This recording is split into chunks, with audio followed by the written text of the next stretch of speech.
السلام علیکم ورحمۃ اللہ وبرکاتہ نحمده ونصلي ونسلم على رسوله الكريم وعلى آله وأصحابه أجمعين أما بعد فأعوذ بالله من الشيطان الرجيم بسم الله الرحمن الرحيم فهل ينظرون إلا الساعة أن تأتيهم بغتة فقد جاء أشراطها صدق اللہ العظیم۔ درود شریف پڑھیں، اللہم صلی علی سیدنا مولانا محمد معدن الجود والکرم وآلہ وصحبہ وبارک وسلم۔ محترم سامعین، درس حدیث کا یہ سلسلہ جاری ہے، جس کا آج یہ جو ہے 95واں جو ہے حصہ ہے۔ اللہ تبارک و تعالی ہم سب کو درس حدیث سے ملنے والے اسباق پر عمل کر کے اپنی زندگی میں اتارنے کی توفیق عطا فرمائے۔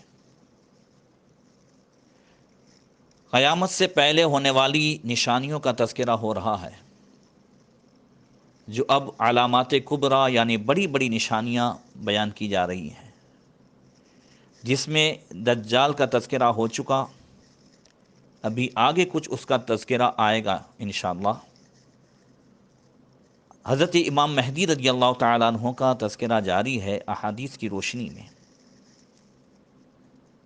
گزشتہ کل حضرت امام مہدی رضی اللہ تعالیٰ عنہ کا نام، ان کا قبیلہ اور کچھ باتیں بیان ہوئی تھیں۔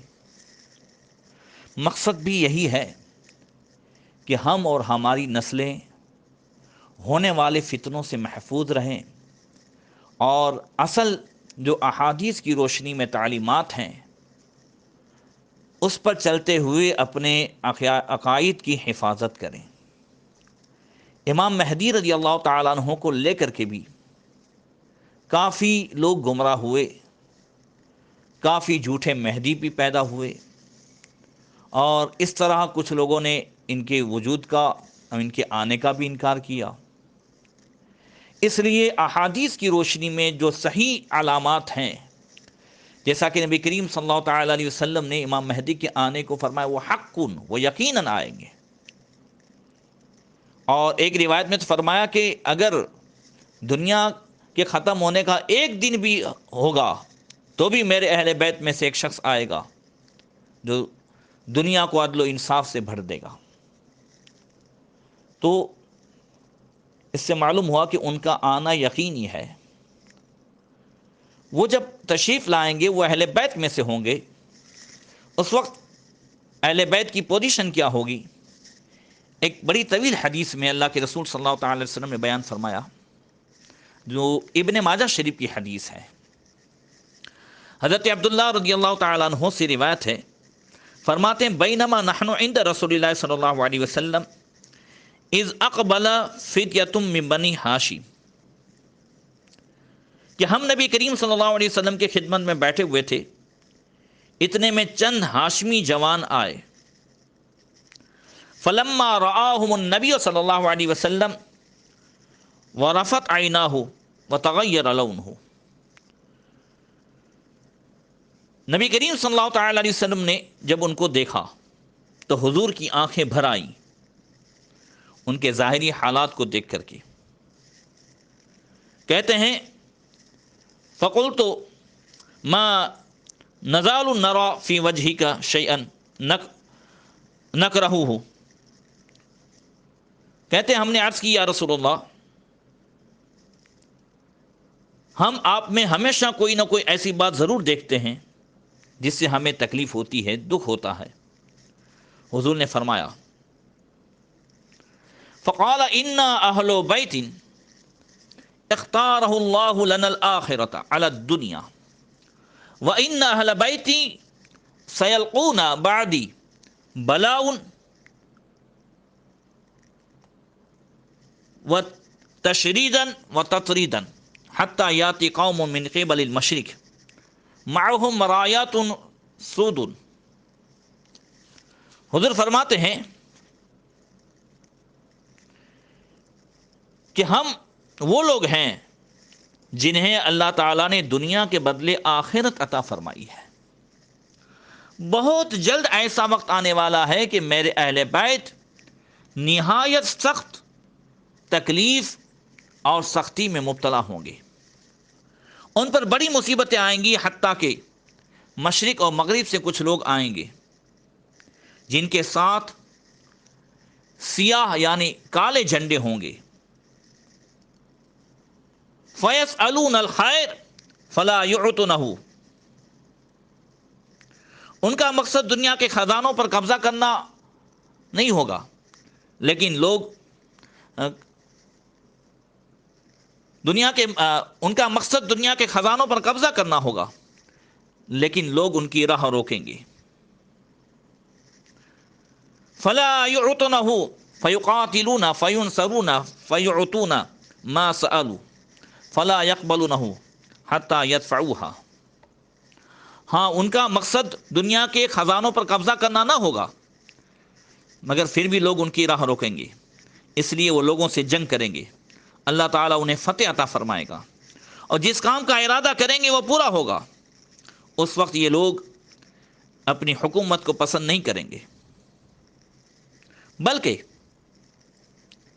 حتی یدفعوها الى رجل من اہل بیتی فیملؤوها قسطا کما ملؤوها جورا فمن ادرک ذلک منہم فلیأتیہم ولو حبوا علی الثلج۔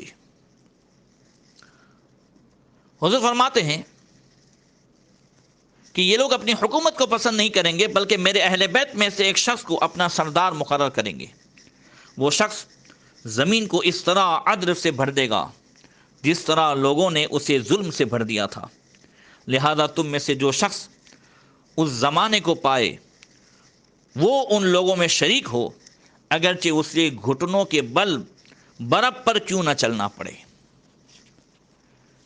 تو حضرت امام مہدی رضی اللہ تعالیٰ عنہ جب تشریف لائیں گے، لوگ بڑی سختی میں ہوں گے، اور امام مہدی رضی اللہ تعالیٰ عنہ کے ہاتھ پر بیعت کرنے کی حضور نے تاکید بھی فرمائی اس حدیث میں بھی، اور دوسری حدیث جو حضرت ثوبان رضی اللہ تعالیٰ عنہ سے ابن ماجہ شریف میں ہے کہ اللہ کے رسول صلی اللہ علیہ وسلم نے فرمایا یقتتل عند کنزکم ثلاثۃ کلہم ابن خلیفۃ ثم لا يصير الى واحد منهم۔ حضرت ثوبان رضی اللہ تعالیٰ عنہ سے کہ نبی کریم صلی اللہ علیہ وسلم نے ارشاد فرمایا تمہارے ایک خزانے کے پاس 3 خلفاء کے بیٹے قتل کیے جائیں گے، لیکن ان میں سے کسی کو بھی وہ خزانہ حاصل نہیں ہوگا۔ اس کے بعد ثم تطلع رايات السود من قبل المشرق فيقتلونكم قتلا لم يقتله قوم، ثم ذكر شيئا لا احفظه فقال اذا رايتموه فبايعوه ولو حبوا على الثلج فانه خلیفۃ اللہ المہدی۔ حضور نے فرمایا اس کے بعد مشرق یعنی پورب کی جانب سے کالے جھنڈے نمودار ہوں گے، وہ تمہیں ایسا قتل کریں گے کہ اس سے پہلے کسی نے نہ کیا ہوگا۔ اس کے بعد حضور نے کچھ اور بیان فرمایا۔ حضرت ثوبان کہتے ہیں کہ وہ مجھے یاد نہ رہ سکا۔ اس کے بعد حضور نے ارشاد فرمایا اللہ کا خلیفہ مہدی ظاہر ہوگا، جب تم اسے ظاہر ہوتے دیکھو تو گھٹنوں کے بل برف پر گھسٹ کر کے بھی اگر جانا جا سکو تو ضرور ان کی بیعت کر لینا، کیونکہ وہ مہدی خدا کا خلیفہ ہوں گے۔ حضرت امام مہدی رضی اللہ تعالیٰ عنہ کی اتنی نشانیاں حضور نے کھل کر کے بیان فرمائی۔ ایک دوسری روایت میں بھی حضور نے ارشاد فرمایا یکون اختلاف عند موت خلیفۃ فیخرج رجل من اہل المدینۃ ہاربا الی مکہ فیاتیہ ناس من اہل مکہ فیخرجنہ وہو کارہ، کہ ایک خلیفہ کی موت کے وقت لوگوں میں اگلا خلیفہ چننے میں اختلاف ہو جائے گا۔ اس دوران ایک آدمی مدینے سے نکل کر مکہ کی طرف بھاگے گا، لوگ اسے خلافت کے لیے نکالیں گے، لیکن وہ اسے ناپسند کرتے ہوں گے۔ پھر حضور نے فرمایا فَيُبَايِعُونَهُ بَيْنَ الرُّكْنِ وَالْمَقَامِ، اور پھر مکہ شریف میں حجر اسود و مقام ابراہیم کے درمیان لوگ ان کی بیعت کریں گے۔ اس کے بعد وَيُبْعَثُ إِلَيْهِ بَعْثٌ مِّنْ أَهْلِ الشَّامِ فَيُخْسَفُ بِهِمْ بِالْبَيْضَاءِ بَيْنَ مَكَّةَ وَالْمَدِينَةِ فَإِذَا رَأَى النَّاسُ ذَلِكَ أَتَاهُ أَبْدَالُ الشَّامِ وَعَصَائِبُ أَهْلِ الْعِرَاقِ فَيُبَايِعُونَهُ بَيْنَ الرُّكْنِ وَالْمَقَامِ۔ پھر ایک لشکر سیریا سے ان کی جانب یعنی امام مہدی کی جانب بھیجا جائے گا، لیکن وہ لشکر بیدا کے مقام پر زمین میں دھنس جائے گا۔ یہ سفیانی لشکر ہوگا، اس کا تذکرہ بھی اور آگے حدیث میں آتا ہے۔ جو مکہ و مدینہ کے درمیان مقام بیدا ہے، وہاں وہ لشکر زمین میں دھسا دیا جائے گا۔ جب لوگ اس لشکر کو دیکھیں گے تو اہل شام کے یعنی سیریا کے ابدال اور عراق کی جماعتیں ان کے پاس آئیں گی اور ان سے بیعت کریں گی۔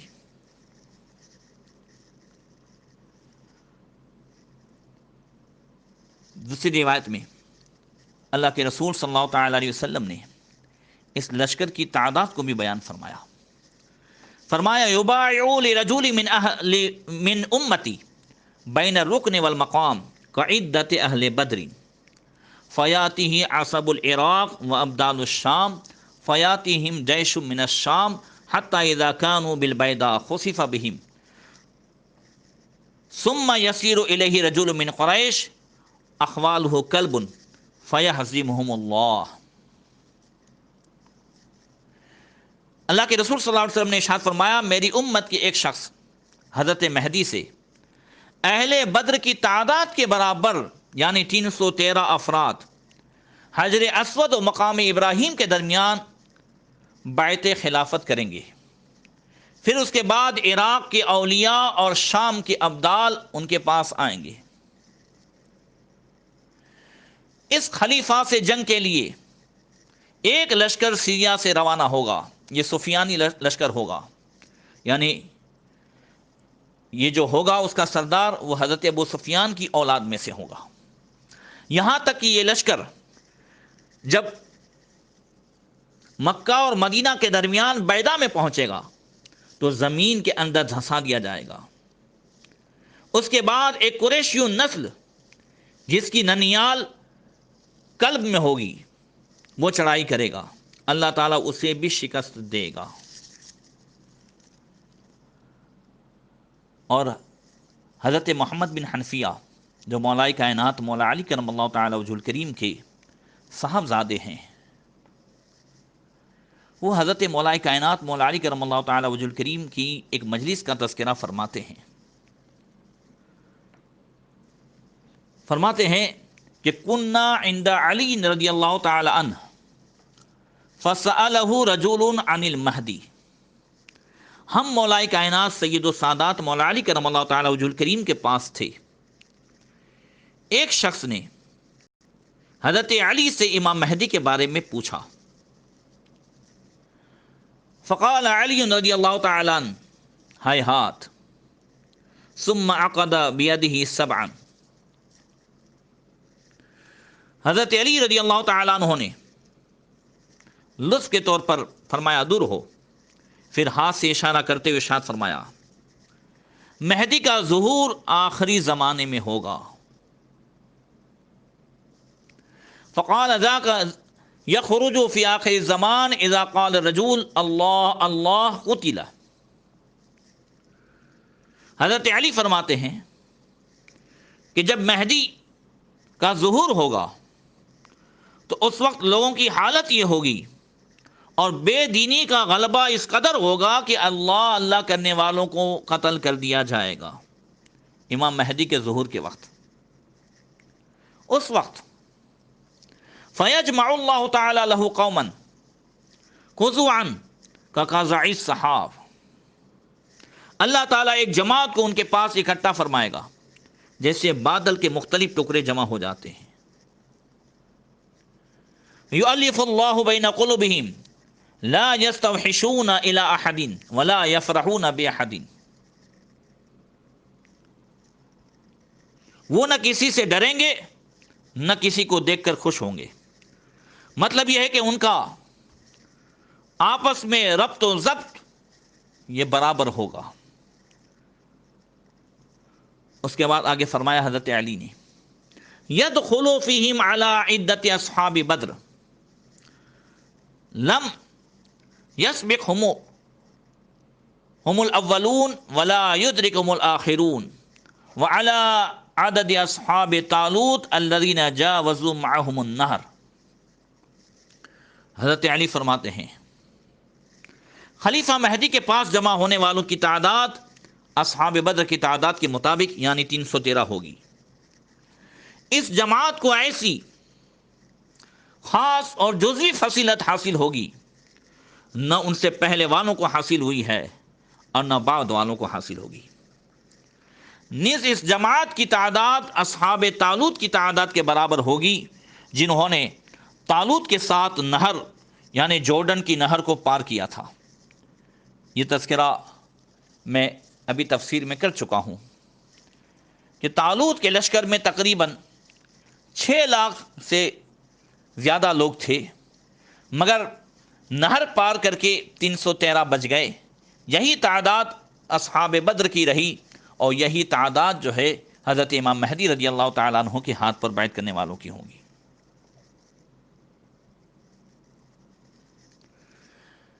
حضرت ابو طفیل کہتے ہیں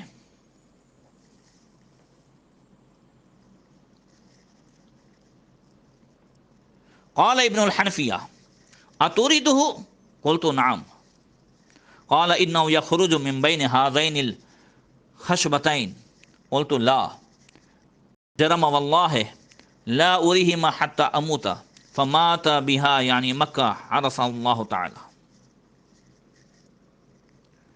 محمد بن حنفیہ نے مجمع سے پوچھا، ابو طفیل کہتے ہیں کہ تم اس جماعت میں شریک ہونے کا ارادہ اور خواہش رکھتے ہو؟